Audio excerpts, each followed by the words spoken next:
What I've brought for you today is going to be a pretty quick review, but it's definitely an awesome example of what 3D printing can bring to the airsoft community and the crazy possibilities that come with it.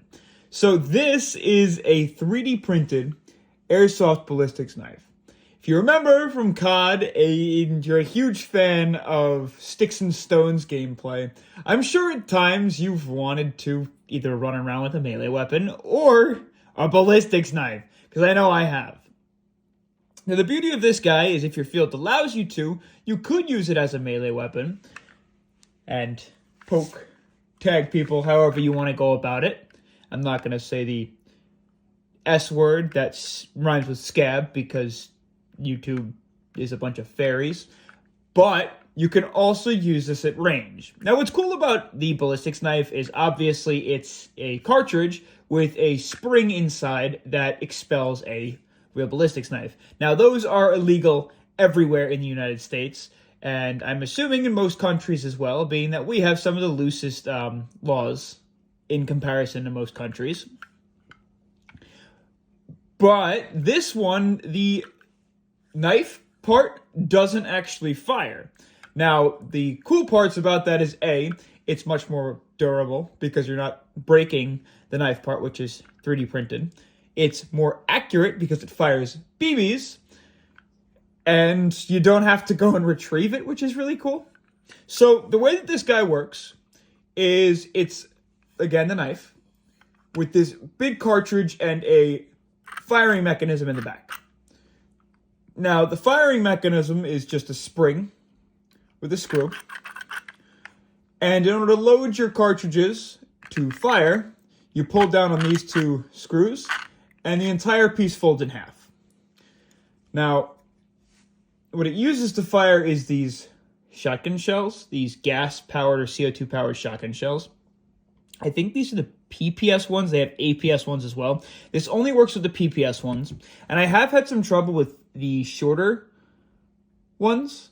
The longer ones work so much better. I think maybe with a longer screw, you could probably use the shorter ones. And these are cool because they hold 6 rounds. So I definitely want to try these one day. Maybe we'll modify it a little bit. But for now, the 3-round ones work just fine.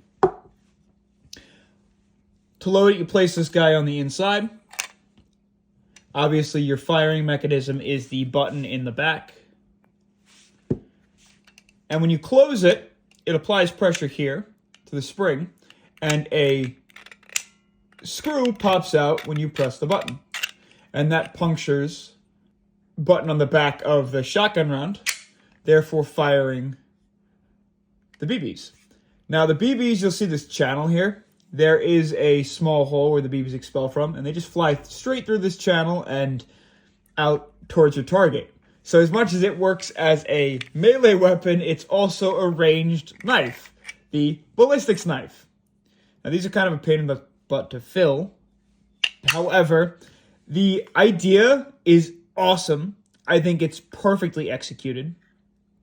It takes minimal hardware as well. You get a screw here, a spring and a screw in the back, 2 screws on the sides, 2 screws to hold this guy on.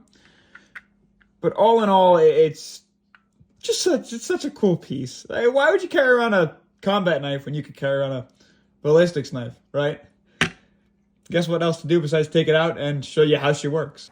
So now the one down thing about these shells is in order to prime them, you have to apply pressure to the inside. So just a little pressure, then CO2 goes in. That's it. That's all you need. And I'm going to throw our BBs in. 1, 2, 3. Like I said, it'll only hold 3 rounds. That O-ring should keep it in place. Now pull these 2 tabs, drop this guy in place, and you're good to go. Literally as simple as that. Just these shotgun cartridges. Before we go to fire test, obviously what you can do is carry a bunch of those shells on your person. They're kind of a pain in the butt to reload, but after you got like 10, 15 of them, that's honestly probably all you're going to need throughout a real game. And without further ado, let's see how she fires. It's kind of on the softer end. You know, it's got like that shotgun style spread. But if you've ever seen a real one fire, it fires about the same. Not that accurate, not that far, but it's totally fun. So yeah, if you want to see more 3D printed content for Airsoft, whether it be different parts or replicas themselves, you name it, I'd definitely be into it because I really think that 3D printing has opened up the market to not only large companies, but to individuals with either crazy minds or super creative minds, which is definitely going to make the hobby just that much better. Thanks for watching.